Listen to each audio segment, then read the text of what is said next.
Well, good afternoon, everybody. First of all, I'd like to thank everybody for all their comments on the video I did yesterday outside of Poole Speedway.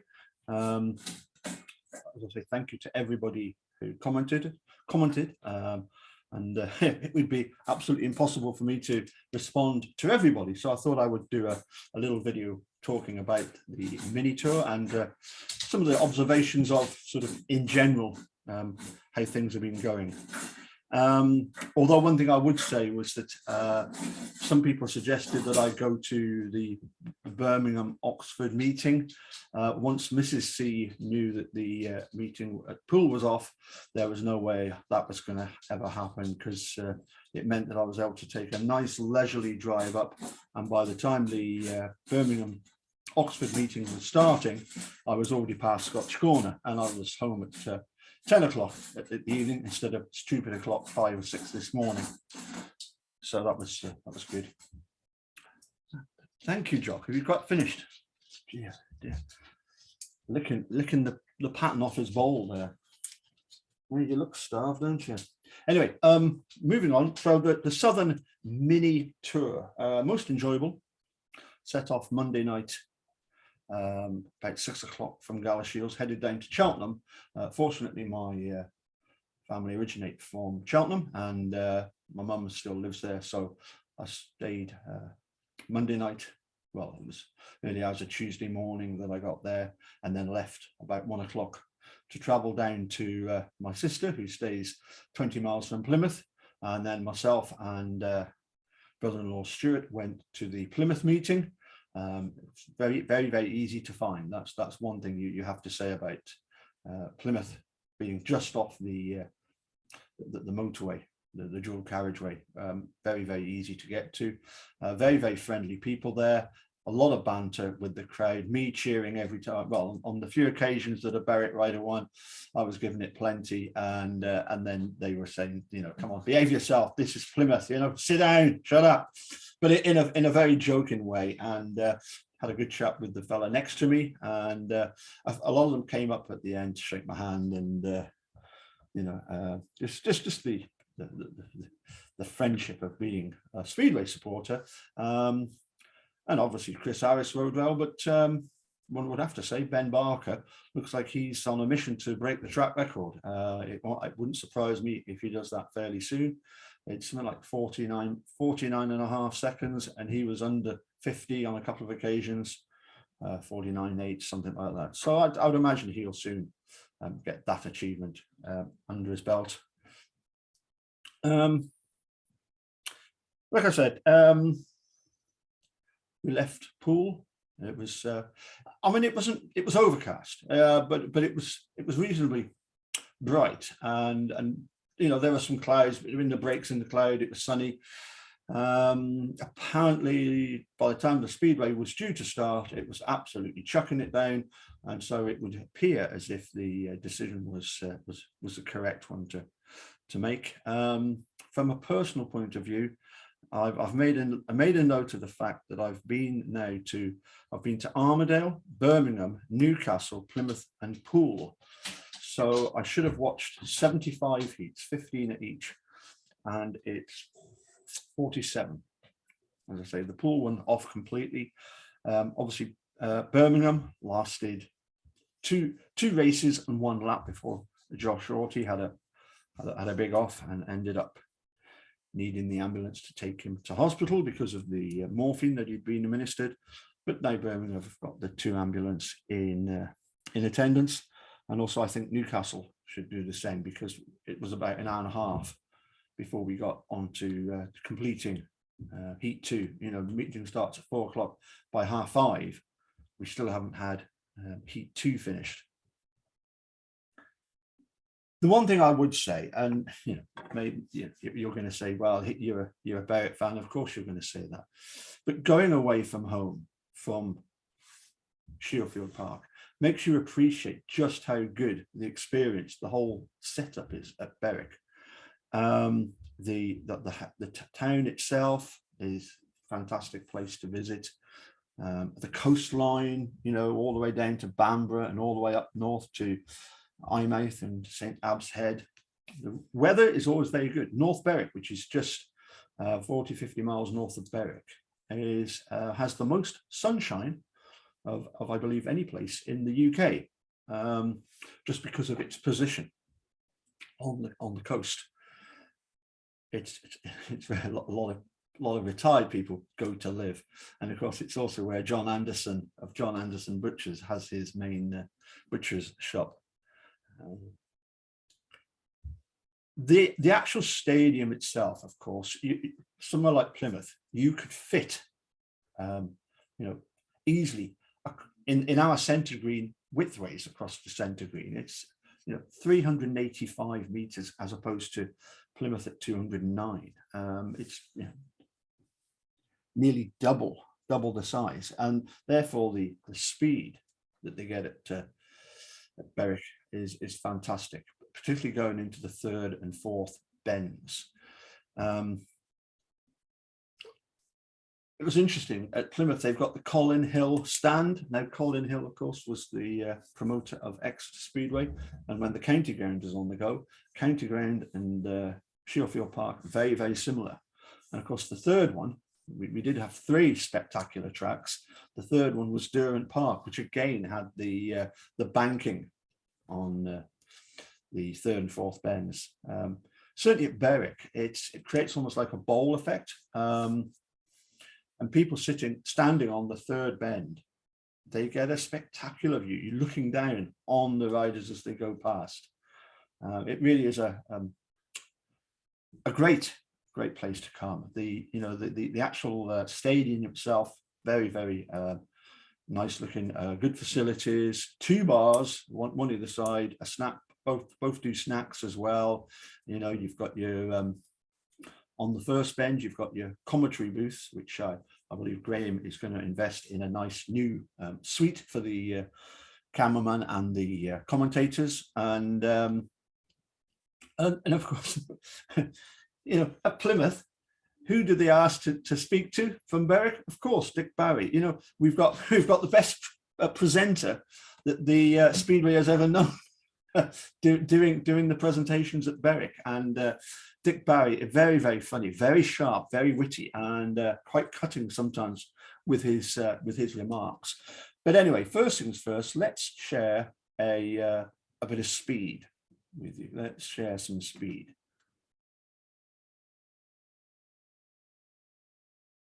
And then it's this one here. Right. Obviously, it was disappointing to lose to Redcar on the Saturday. I wasn't there. I was gigging. I was doing a Chris Harris. I was guesting for another band, which meant I wasn't able to get to Redcar. And I don't think I missed too much. There wasn't any footage because Graham was away, and the 2 commentators, Marty and James, had a night off. Fair enough. That was another comment I saw, was it would be easier to list the teams that Chris Harris hasn't ridden for this year than the ones that he has. He is kept phenomenally busy. Anyway, let's so yeah, I've got gigs coming up next 3 weekends, so I'm not going to be able to get to Berwick. So I think the plan is to go to Redcar and to Leicester, unless I get a call from Gary Flint saying, look, you're bad luck. We either don't get a full meeting or we don't even get started, but no, I'm sure that's not the case. But I do want to go to Redcar. I've never been to Redcar. I used to go to Middlesbrough, and I've never been to Leicester, although I went past the old stadium when it was still a stadium many times, many years ago, when I went to visit people in Leicester. Anyway, let's share this. Make sure I share on the sound.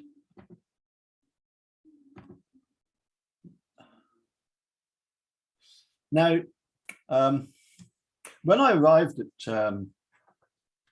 Plymouth, I first got to speak to Dick Barry, who was there sort of on the pits, sort of gantry where you can look over to see the racing. And I don't know if he managed to hear me properly, but I was saying to him, look, would you come on and join us for a chat, one of these live chats soon? So I hope he was sort of realizing what I was saying. And then Gary Flint was also next to him, and I was saying about the fact that please make sure that Theo and Leon never ever try and shake hands again, whether it be a Masonic grip or not. It doesn't matter. But what was really interesting was that Gary Flint said no, they've worked out something else instead. And I thought, well, that's interesting, because it means, therefore, that clearly the management, quite wisely, have thought, well, Leon Flint, he likes the outside line. Theo Piper likes the inside line. They definitely work well together. Not good at shaking hands, but apparently they have got a new routine. But it does tend to suggest, doesn't it, that no matter what happens with the averages, they will try and endeavour to keep Leon and Theo together as a partnership. Although obviously Chris Harris and Theo would work well. Chris Harris and Leon, they'd both be fighting for the outside line, so I'm not sure about that. But anyway, let's hope that Leon's back soon. Let's hope that Jai isn't out for too long, although I believe he's got broken collarbone or shoulder bone. And Ty Proctor has got trouble with metal work in his neck, which when he injured himself at Newcastle, was not good. But like I said, our guests, the Thompsons, that not related, Dan Thompson and Kai Thompson, they did all right. Okay, let's play this then. As you can see, this has had 3,500 views. The one of Chris Harris, which we'll have a look at next, of course, is 50,000 views. The crowd came to see, as you quite rightly say. Absolutely. The red's about to go high here, James, for Heat 5. Under starters' orders, who's going to make the best start?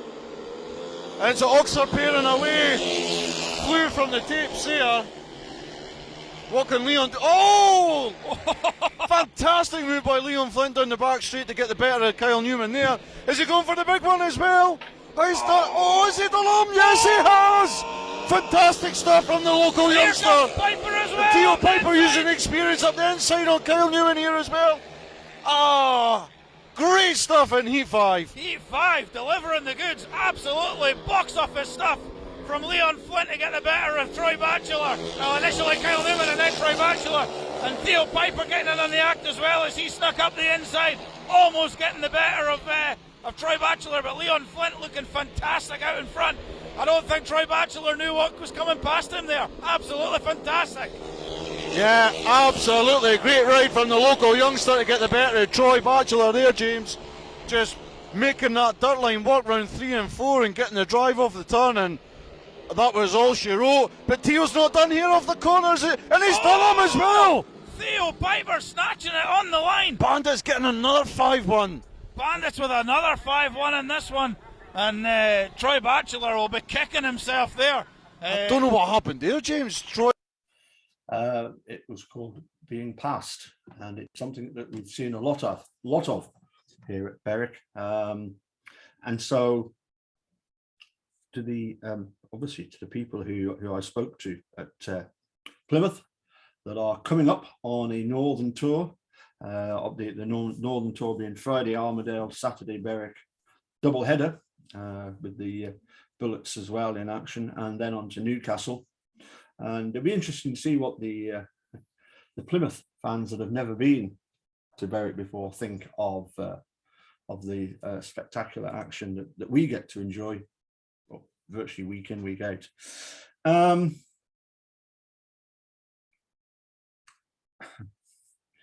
And getting back to Chris Harris, I think having him as the Berwick skipper is actually raising everybody else to a higher level. I think it's bringing out the best in everybody else. It can't help, no wonder he's getting so many guest bookings. He's such an inspiration everywhere he goes. So let's have a look at the same meeting. This one has had somewhat 50,000 views. Let's shut that down, exit full screen. click on that one, and then we can do a little bit of this. Click on share screen, make sure sound is still there. And I say this was the same meeting, and this was as they rightly called it. This is Chris Harris doing what Chris Harris does. But yeah, like I said, 49,000 views for this particular video of Chris Harris. Let's play that. It's just slowly burning away as the referee patiently waits for the riders. Riders just doing their last minute adjustments. Chris Harris eager off gate one to get on with the business. He's waiting on the men alongside him to settle down. The rev's about to go high.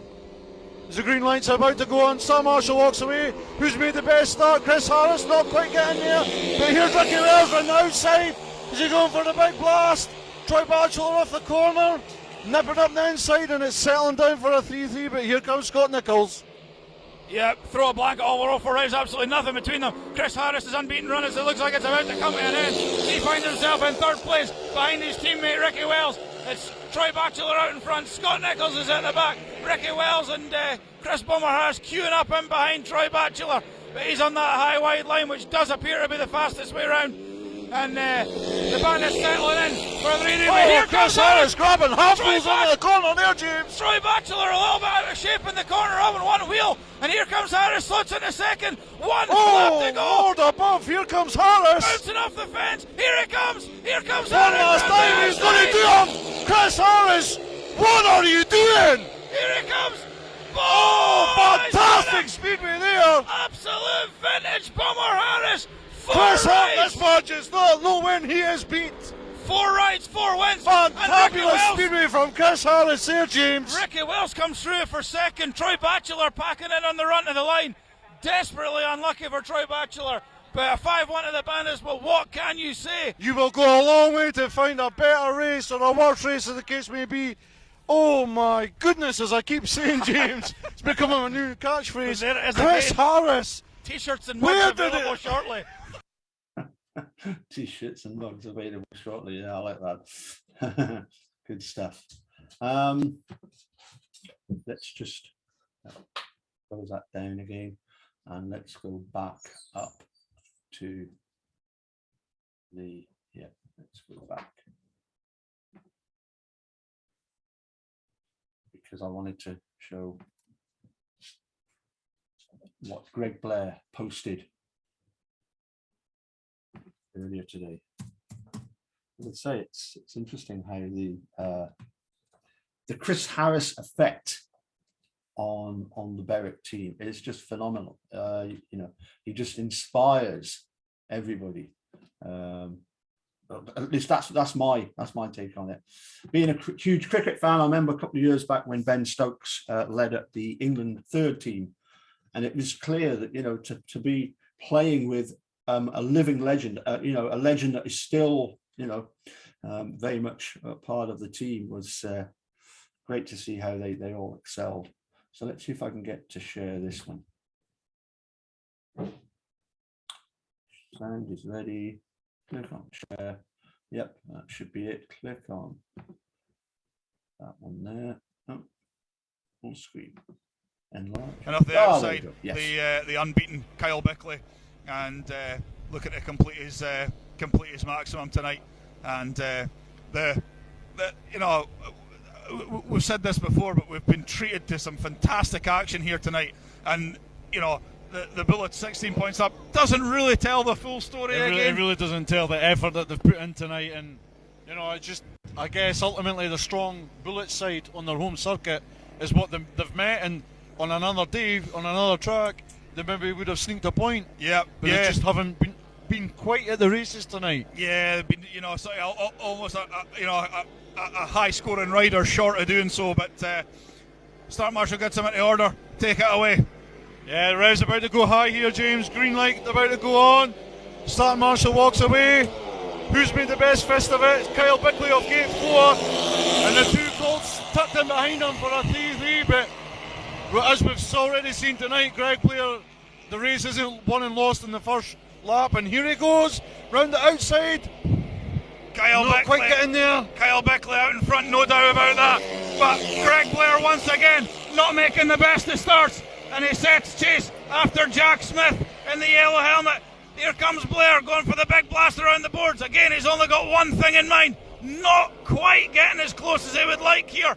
But he's not far away. Jack Smith can ill afford to put a foot Here wrong comes here. Greg Blair this time, James, going wider and wider. Yeah. He's going to get the drive coming off the corner. Oh, that was, goodness me, that was tight. Absolutely That. another And is he bit going of for a the again. gunk as well? Has he done him? Has he got past Oh, Ablin? he's not quite there. Not quite. Ablin, sorry. Ablin slams the door How wide shut. does Greg Blair have to go? Oh, she's losing a bit of momentum in mid-corner. 1 lap to go. One He's corner going to for go. the big blast. Here he right down goes. the side. Is he going Is to he do gonna- it coming off the corner? He's It got could it. be my maximum. Oh my goodness! Greg Blair, what are you doing? Unbelievable! Once again, what can you say about Greg Blair? Last to second, once again. And how entertaining has that man been tonight? You simply have to take your hat off to him. Absolutely fantastic Can't remember stuff. a Berwick rider riding like that. Since Chris Moore had a fortnight ago. Since Chris Plymouth Harris 2 weeks ago against Oxford. Thanks for that, James. But that was just Exactly. It's been like that all this season with certainly the ones I've been to. Unfortunately, I wasn't at Redcar, and there's no footage, so at least I'm not that I'm aware of any footage of it. But getting back to, as I say, many thanks to everybody that commented on the little post I did yesterday. And I think I suggested that, obviously conspiracy theorists might say, they didn't fancy racing against Berwick. But I think in the end of the day, it was just the fact that it would cost a lot of money, several thousand, to have all the riders come to Poole and then have it called off. And obviously the management were convinced that the weather report was accurate, and they were vindicated. So, it saved me hanging around till 7:30 to then have it rained off. It would have been stupid o'clock that I got back anyway. So, there's no bitterness there. It just seemed a bit alarmist, postponing a meeting like 8 hours before it was due to start, or something like that. 7 hours, something like that. It was seemed a bit of a shock. And as I say, thanks to everybody that commented on the video that I did, and on my post, and in Speedway Friends. And one of them was an absolute legend of the sport, Mike Hunter. Thanks, Mike, for your comment. The dogs are great fun. They're great company for one another. But yeah, I've written down my sort of final thoughts here, and that is that, when it comes to Speedway, the best place is Shieldfield Park. The Bandits, most entertaining Speedway team. We've got the best town, we've got the best weather, the best stadium, the best Speedway, and obviously we have got the best video coverage and commentary from Berwick Video Productions, from Marty and Graham and James Black, who even James is getting in on the guesting situation. He guested for Edinburgh Monarchs, replacing Graham Muncie alongside Dave Harley. And we watched that one. Unfortunately, that was a home defeat for the Monarchs against Leicester, who looked very strong. Anyway, I'll say back home now, fully refreshed. It's going to be a while before I get to Shieldfield Park, but I can certainly get to Redcar and Leicester in the not too distant future. So yeah, enjoyed the southern trips. Shame about the Speedway at Poole being off, but yeah, no bitterness there. It did save everybody, and of course, Chris Harris even managed to get replace his booking at Poole with a guest for Oxford at Birmingham. And apparently it was Nick Morris that was booked at the guest, but wasn't able to get because of traffic. And so at the last minute, they were able to get hold of Chris to come and cover for them. But I believe that that meeting was also plagued by the weather. You know, as I say, it's Berwick's the place to come if you're down south and you get the chance to go on a northern tour. Do it. It'll be absolutely brilliant. You know, people here very, very friendly. Berwick, very friendly. Edinburgh. And then the Georges, of course, they're just a blast. They're great fun if you can understand what they're saying. Anyway, I think that's really all I got to say about that. I think I even made notes, believe it or not. So I think I've covered everything I wanted to say. And just once again, thanks to everybody that commented and wished me a safe journey back, etc., etc. And I'll keep doing, when I go, particularly away from home, keep doing sort of little videos in between heats and keep you informed of what's happening. Okay, catch you all soon. Bye for now.